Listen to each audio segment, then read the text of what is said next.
Hi guys! Welcome back to our channel. Paano nga ba lumilipad ang eroplano? Sabi nila, mga theories of flight, dami yung pag-aaralan, di ba? Tapos kailangan mo ng pera. Pero kahit may pera ka, hindi lilipad ang eroplano kung wala sila. On this episode, samahan nyo kami magpunta kung saan nakahangar ang mga eroplano ng Arayat Aero. Kilalanin ang mga taong nangangalaga ng mga eroplano namin. Alamin natin kung paano sila nagsimula at gaano ba kahirap ang maging aircraft mechanic.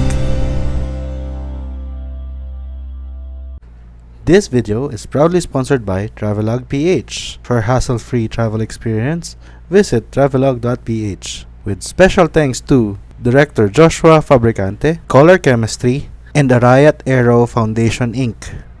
Don't forget to subscribe, like this video, and click on the notification bell. Get a chance to win a GoPro 7 Hero Black, an N-Flight Cam audio adapter, and a RAM mount. Bago tayo punta sa mga mechanics, order muna tayo ng food. Order natin yung BLT. Very large tomato. Very large tomato. Very large tomato. Pakitaan tayo ni RV paano mag-taxi ng tail dragger. Hindi ako marunong maglipad ng tail dragger eh, pero buti pa si RV.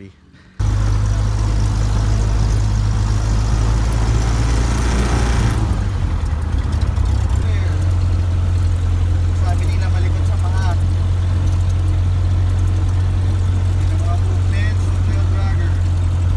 Ito ang mga nakaka-miss sa Pilipinas compared sa Amerika, no? May taga-refuel ka. Diba? Yan, sila kuya nang bahala umakyat sa pakpak. Anong feeling nung inayos nyo yun or maintain yung airplane tapos na-release ng umaga tapos bumalik ng hapon? Siyempre sir, masaya. Sa States, naranasan ko nang magkudkud ng yelo sa pakpak. Dito kung may yelo lang, sila din magkukudkud ng pakpak eh. Kaya super thank you for them. Yung mga mechanics mo, sila yung unang sumasalubong sa inyo. Ito si Ma'am Janet. Ma'am, introduce yourself. Ako po si Janet Rafael, avionics technician. Hi, I'm Jelmay Adto, an aircraft mechanic po. Hi po, ako nga po pala si Mabel Tilaga, OJT po ng Pathfinder Aero. So bakit mo napili yung pagiging avionics technician? Ano lang po tayo, to be honest po, in-enroll lang po ako ng nanay ko sa ganong course. So syempre, mahirap lang po kami, andun na ako eh. So, pumasok na lang ako, syempre sayang po yung tuition. Napadpad lang po ako eh, iwan ko nga eh. Paano hinulog ka lang ng nanay mo, ito eskwelahan mo, gano'n? Hindi po, nirefer lang po kasi ng pinsan ko. Ganun, maganda daw dito, ganyan. Tapos, interested na, ginawa ko, nagpaano ako dun, pa-enroll, yan. Kung kilala niyo po si Tinkerbell, Sa Peter Pan ba to? Basta yun po, mahilig kasi siya mga likot. So, naging idol ko siya once. Yun, tapos, pero hindi pa ako aware sa pagiging aircraft mechanic nun. So, parang nadadaan-daanan ko lang yung school, ganyan. Nagkaroon ako ng interest ba, ganun. Gano'ng katagal nag-aral ng avionics? Ano po ako, associate, so 2 years po. Dito kasi sa amin merong associate lang, so 2 years lang siya. Pero yung associate, madaling makahanap ng trabaho? Hindi naman po, pantay-pantay lang po. Oh, okay. Hindi, kasi baka may difference yung 2 years tsaka 4 years. Sa avionics, anong pinakamahirap na nire-repair nyo o inaayos nyo? Para po sa akin, starter, alternator, ganun kasi nasa makina na po talaga siya eh. Puro lalaki yung mga mekaniko, di ba? Yes. So, hindi ka ba na-intimidate? Hindi ka ba natakot nung umpisa na bakit puro lalaki yung mga kasama mo? Nung una, medyo, pero po nung kalaunan, sanayan lang po. Lahat po ng kaya ng lalaki, kaya din po ng mga babae. Para sa akin yung siguro, yung strength kasi hindi namin kaya magbuhat ng mabibigat, ganun. So, ayan, kaya may mga team kami for teamwork. Siyempre, sila yung tutulong. Sa akin po, wala naman pong mahirap eh. Basta alam mo lang kung paano mo gawin. Tapos pag ini-enjoy mo yung ginagawa mo, wala namang mahirap dun.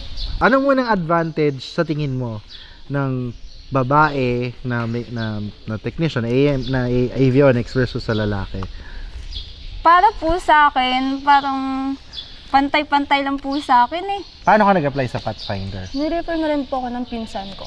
Ni-refer Tinulungan ka niya ako din. na pumasok din sa ano para makapag-umpisa na ako ng training ko. Training. So, nag-aaral ka nun sa Capiz? Capiz ba? Iloilo po. Sa Iloilo. Tapos from there, diretso ka na dito? Opo, pagka-graduate ko. Wow. Bali, referral lang din. Tapos, eksakto, kailangan ng OJT, ganyan. So, pasok naman. Oh, okay. So, nag-OJT ka muna, tapos, yun ba? Opo. Sa Pathfinder. Ako po, after graduate from school, meron po kaming alumni na dito po nagtatrabaho. So, from school, na-refer po ako dun sa alumni namin.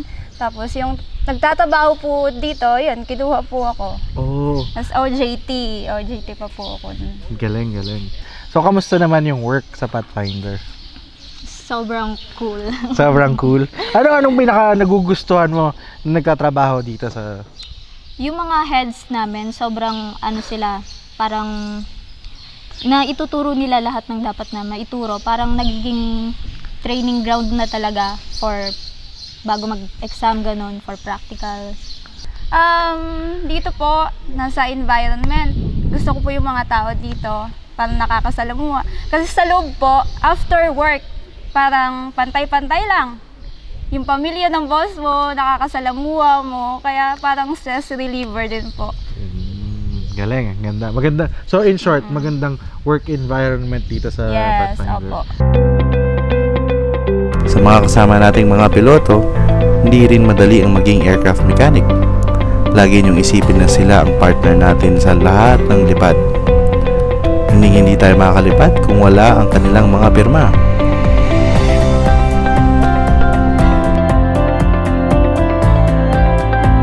So guys, see you on the next episode.